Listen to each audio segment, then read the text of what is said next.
Jauh dari hiruk-pikuk dunia tidak menjadi penghalang untuk menggapai impian. Seperti kata Confucius, education breeds confidence, confidence breeds hope.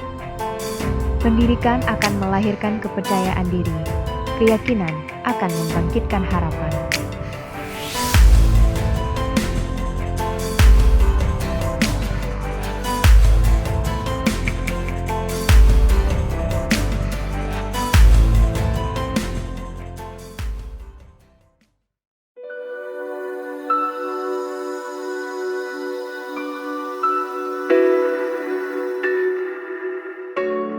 Namaku Nazira.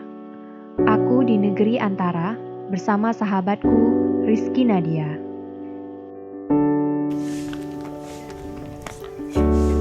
Ini yang kedua kalinya aku ke Takengon.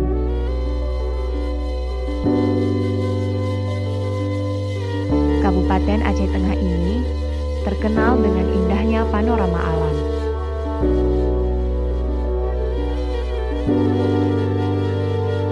Dan jangan lupa, Tanah Gayo ini adalah penghasil kopi yang sudah terkenal sampai belahan dunia.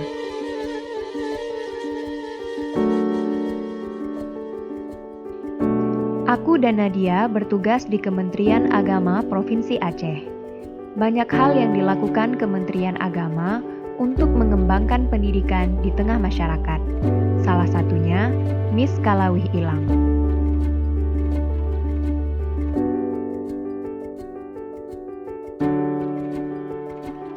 Sekarang aku di sini, menyaksikan sendiri hasil jerih payah perjuangan Ibu Sulastri bersama keluarga dan masyarakat Kalawih Ilang. Sulastri, kepala sekolah dengan semangat yang tinggi mengembangkan pendidikan di tengah perkebunan kopi di Kecamatan Pegasing, Aceh Tengah. Gimana sih Bu sejarahnya sampai bisa berdiri sekolah ini dari yang setahu saya dari yang kayu sampai jadi yang sekarang ini? Kita mulai dari semenjak tahun 2013. Kemudian pas dibuka tahun 2013 kita menggunakan swadaya masyarakat.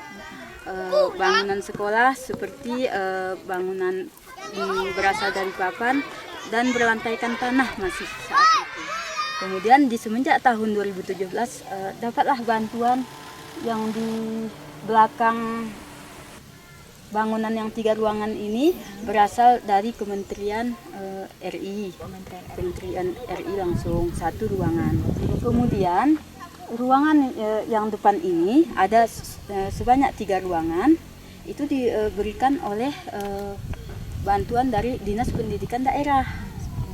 Kemudian terakhir yang bantuan ini, bantuan RKB ini itu dari Provinsi Kanwil Aceh. Kemudian ada lagi bantuan diberikan dari Bapak Kanwil Aceh itu TPA. TPA ya? TPA. Jadi Kanwil Kementerian Agama Bu ya? Ya. Nah terus Bu, kalau boleh tahu nih berapa orang sih staf pengajar yang ada di sini? Iya. Staf pengajar mulai dari tahun 2013 kami berjumlah 2 orang. Satu kawan saya yang tamat SMA, Ibu Susilawati. Kemudian di tahun 2016 dikirim dari Kemenak Kota ada 3 guru PNS. Di tahun 2013 kami tidak memiliki BOS, bantuan operasional sekolah. Cuman dari mana untuk honorium untuk guru GTT ini? Cuman itu ada bantuan dari masyarakat, dari orang tua siswa. Ada ke dia ngasih, alhamdulillah. Kalau tidak ada ngasih, tidak apa-apa juga. Semenjak tahun 2014 sudah keluar dana bosnya, ada anggaran untuk guru GTT-nya. Paling besar di situ 50.000 per bulan.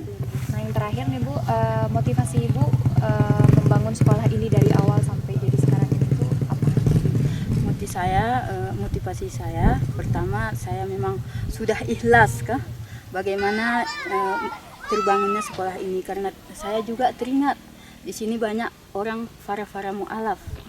Jadi orang fara-fara mu'alaf menimba ilmu, enaknya ilmu agama kan yang kita ajarkan. Jangan ilmu umum aja, makanya di sini enaknya min diberdirikan, jangan SD. Di sini aku belajar bahwa setiap perjuangan akan membuahkan hasil. Dedikasi Ibu Sulastri menjadi pelajaran untukku. Dengan segala keterbatasan, dia mampu mengembangkan pendidikan di tengah hutan negeri Antara. Begitu juga dengan guru-guru lain di madrasah ini. Kalian adalah pejuang pendidikan yang luar biasa. Madrasah hebat, madrasah bermartabat.